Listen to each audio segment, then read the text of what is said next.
let's go ahead and get started. The 3 ways that you can make money. There's 3 different verticals. The first one, the easiest one, services. This is the first avenue in kind of a business where you can make money, right? Services, by offering services. Now, services require something called sweat, time, manpower. Usually, it's your manpower, it's your sweat, and it's your time. So, most of you guys right now are broke, okay? You're poor. You don't have a ton of crazy skills, but you have sweat, aka your ability to work. You got time, you got plenty of time, and you have manpower. You have the ability to do something. Sweat, time, and manpower is your secret weapon to get started when you don't have anything, okay? When you don't have anything, you have sweat, you have time, and you have manpower. Now, why are these 3 important? Because you are the product, right? Your service, the service that you offer, you are the product. So let me give you an example as to what would be a place where you can implement your service. So we are talking the first path for you to make money is with services, right? So if you're broke, right off the bat, you can do 5 to 10 different services that would get you paid regardless of what you were doing.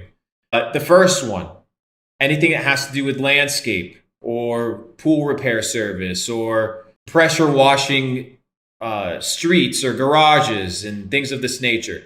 All of these are services that require sweat, time, and manpower, but not a lot of skills. But they are still a necessary element.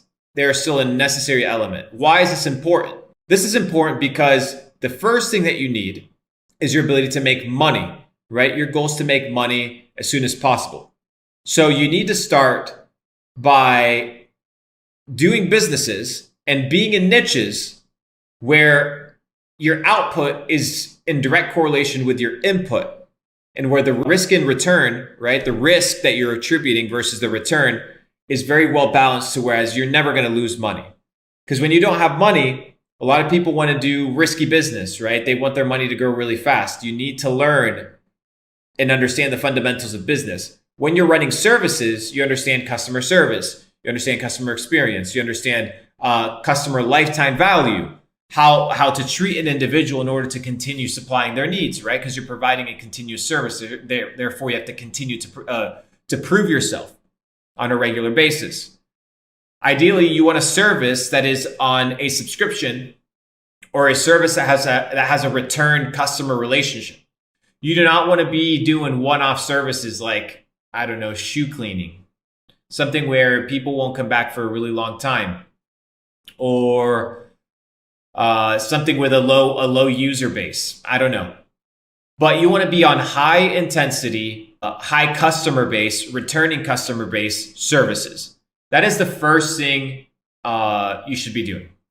You should not be thinking about investing. You need to be thinking about the fundamentals of business, right? Because this is going to teach you the basics to everything. That's all the first businesses that I started were service-based businesses. Businesses where I offered a service on a monthly package, whether it was doing marketing for restaurants, whether it was whatever it may be. We had these monthly retainers with people, and we learned the importance of services and high quality products, meeting our KPIs, meeting our deadlines, and utilizing other people's dime to learn the craft. This is the easiest way to get out. Services. Services is the first one that anybody with low skill set, right? Not a lot of money, they can go ahead and get started and implement basically yesterday. The next one, we have our digital goods, okay?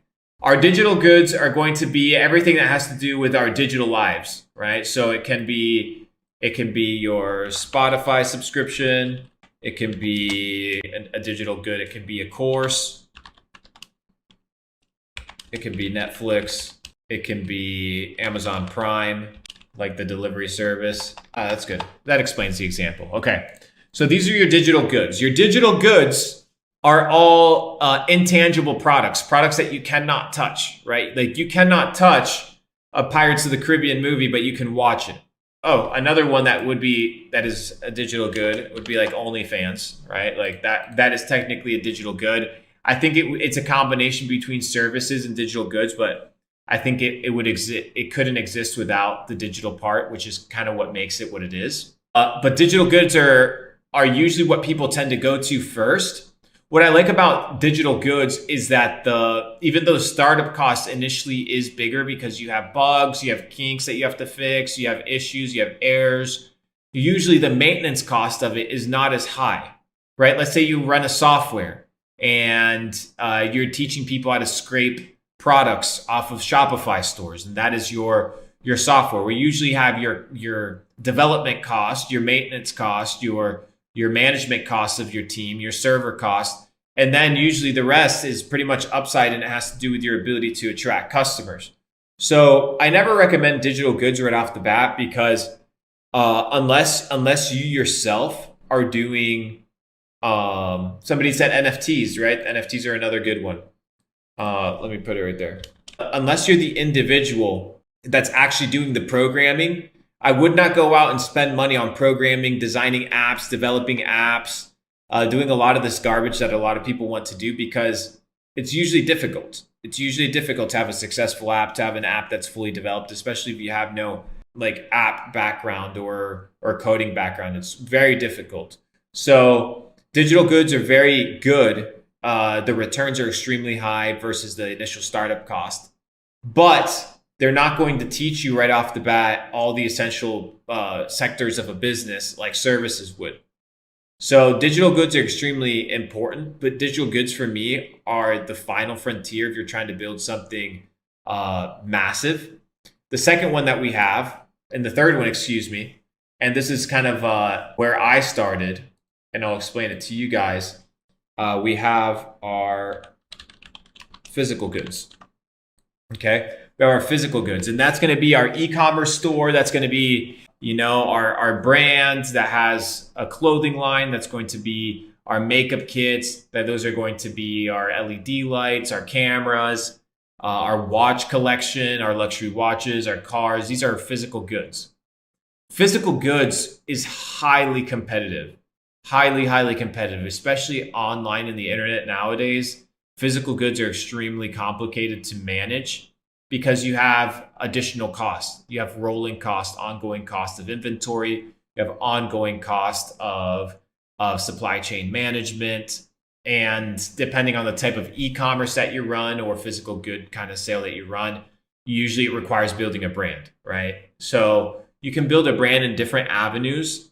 The thing is, I personally don't love building a brand behind a single product, right? The moment you do that, your brand dies when the product becomes irrelevant. So I've kind of come to realize the importance of understanding how to do physical products, like physical goods, and have a background in physical goods, but it wouldn't be the first frontier I would tackle. You have a lot more moving parts. I would start with services, right? You have your initial service, what you want to offer. You have your product, whatever it is. You mow the lawn, you cut down branches. I have a buddy of mine that makes $250,000 a year cutting branches off of trees for the neighborhood, right? Not just his neighborhood. It's quite a big operation at this point, but he does extremely well. So you can't knock services because they're just not as flashy as other things, but the startup cost is extremely low. Not only is the startup cost extremely low, but the risk to reward ratio is also tilted to your favor. I got a question about, would you start trading? Well, trading is a high risk, high reward, right? And it doesn't matter how you want to twist it long term. If you hold all this, there's a reason 70% of traders lose. The reason 70% of traders lose is because they don't know what the fuck they're talking about or what they're doing, because they want to make money, but they don't understand how the markets work. So I wouldn't consider the stock market kind of in these three categories. I would put them in more so a multiplication category of making money. I wouldn't consider it like a job in and of itself, nor would it be the first vehicle of making money. Because if you're not making a ton of money and you lose money in the stock market, it'll mentally fuck with you. It'll mentally like really, really fuck with you. So I remember, when I didn't have a lot of money and I was out here buying stocks, and when the stocks would go down $50, I'd be like, well, there goes fucking half a day's worth of wages. And I would measure it based off of the time that I had, right? So it wasn't really fucking good for my mindset. But if you have steady income coming in, now you can start to learn how to multiply your money. But we're not talking about money multiplication. We're talking about being able to earn money. So the 3 earning possibilities that you have, ladies and gentlemen, they're going to be services, digital goods, and then physical goods. You need to figure out which one is the avenue that you're going to tackle, and you need to commit to one of them. You need to commit to one of them. Okay. So here we have a couple categories for you guys. And then the last one is you need to know the problem/solution, but you should know that with all of them. So I won't really put that there. But anyways, this, guys, is how I would recommend you guys start thinking about making money.